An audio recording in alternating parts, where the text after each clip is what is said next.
ಮಹಾರಾಷ್ಟ್ರದವ್ರು ANTF ಅಂತೇಳಿ ಅವ್ರ ಸಂಸ್ಥೆಯವರು ಬಂದು ಇಲ್ಲಿ ಸೀಸ್ ಮಾಡಿದ್ದಾರೆ ಅಂತ ಹೇಳಿದ್ರೆ ನಮ್ಮಲ್ಲಿ ಏನ್ ನಡೀತದೆ ಅಂತ ಸರ್? ಹೊಸ ವರ್ಷ ಬೇರೆ, ಈಗ ನ್ಯೂ ಇಯರ್ ಅಲ್ಲಿ ಪಾರ್ಟಿ ಮೋಜು ಮಸ್ತಿಗಳು ಬೇರೆ ಇರ್ತದೆ. ಇವತ್ತು ಕರ್ನಾಟಕ ರಾಜ್ಯ ಬಹಳ ಒಳ್ಳೆ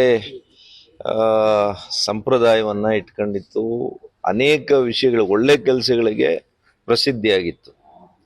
ಇತ್ತೀಚಿನ ದಿನಗಳಲ್ಲಿ ಏನಾಗಿದೆ, ಡ್ರಗ್ಸ್ ದಂಧೆ ಬಹಳ ಹೆಚ್ಚಾಗಿದೆ ಕರ್ನಾಟಕದಲ್ಲಿ. ಅದರಲ್ಲಿ ಬೆಂಗಳೂರು ಅದಕ್ಕೆ ಒಂದು ರೀತಿಯಲ್ಲಿ ಡ್ರಗ್ಸ್ಗೆ ರಾಜಧಾನಿ ಥರ ಆಗ್ತಾ ಇದೆ.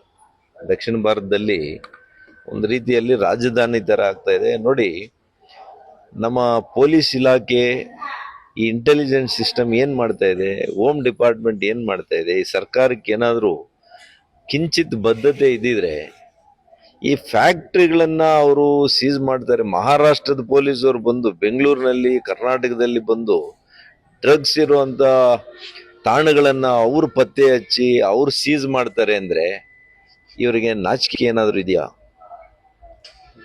ಜವಾಬ್ದಾರಿ ಸ್ಥಾನದಲ್ಲಿರೋರು ತಕ್ಷಣ ರಾಜೀನಾಮೆ ಮಾಡ್ಬೇಕು ನನ್ನ ಪ್ರಕಾರ, ನಿಮಗೆ ನೈತಿಕತೆ ಅನ್ನೋದಿದ್ರೆ. ಬಟ್ ಅವ್ರಿಗೆ ಯಾರಿಗೂ ನೈತಿಕತೆ ಇಲ್ಲ, ನಮಗೆ ಗೊತ್ತಿಲ್ಲ ಅಂತಾರೆ ಬೇಕಿದ್ರೆ. ಹೌದಾ, ನಮ್ಮ ರಾಜ್ಯದಲ್ಲಿ ಆಗ್ತಾ ಇದೆಯಾ ಡ್ರಗ್ಸು? ಇಲ್ಲಿ ಹಿಡಿದ್ರ ಫ್ಯಾಕ್ಟ್ರಿ, ನಮಗೆ ಗೊತ್ತೇ ಇಲ್ವಲ್ಲ ಅಂತಾರೆ. ಈ ರೀತಿ ಆಡಳಿತ ಮಾಡ್ತಾ ಇದ್ದಾರೆ. ಜನ ಭಾಳ ಬೇಸತ್ತಿದ್ದಾರೆ. ಇವತ್ತು ಯುವಕರು ಕೂಡ ನೋಡಿ, ಮೊನ್ನೆ ಎಲ್ಲ ನಮ್ಮಲ್ಲಿ ಕೂಡ ಅನೇಕ ಆಕ್ಸಿಡೆಂಟ್ಸ್ ಆಗ್ತಾ ಇದೆ. ಇವತ್ತು ಎಲ್ಲ ಕಡೆ ಆ ಡ್ರಗ್ಸ್ ದಂಧೆ ಇದೆ. ಅಫೀಮು ಮತ್ತು ಅದನ್ನೇನಂತಾರಪ್ಪ, ಗಾಂಜಾ, ಇವೆಲ್ಲ ಕೂಡ ಗ್ರಾಮಗಳಲ್ಲಿ ಜಾಸ್ತಿ ಆಗೋಗಿದೆ, ನಮ್ಮ ಭಾಗದಲ್ಲಿ ಕೂಡ.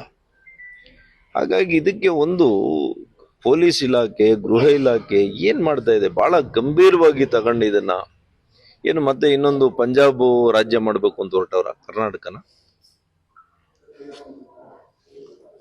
ಹಾಗಾಗಿ ಇವರು ಮುಖ್ಯಮಂತ್ರಿಗಳೇ ಇದಕ್ಕೆ ಉತ್ತರ ಕೊಡಬೇಕು.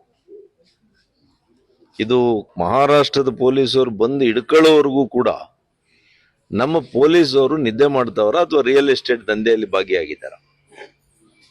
ನೋಡ್ರಿ, ಇವತ್ತು ಇಡೀ ಈ ಆಡಳಿತದಲ್ಲಿ ಏನಾಗಿದೆ, ಪ್ರತಿ ಇಲಾಖೆ ಅಧಿಕಾರಿಗಳು ಎಲ್ಲಿದ್ದಾರೆ ಅಂದ್ರೆ ಕಚೇರಿಯಲ್ಲಿರಲ್ಲ, ಎಲ್ಲ ರಿಯಲ್ ಎಸ್ಟೇಟ್ ಮಾಡ್ತಾ ಇದ್ದಾರೆ. ಪೊಲೀಸ್ನವರಂತೂ ನೇರವಾದ ರಿಯಲ್ ಎಸ್ಟೇಟ್. ಇದು ಈ ರಾಜ್ಯದಲ್ಲಿ ನಾವು ನೋಡ್ತಾ ಇರೋದು.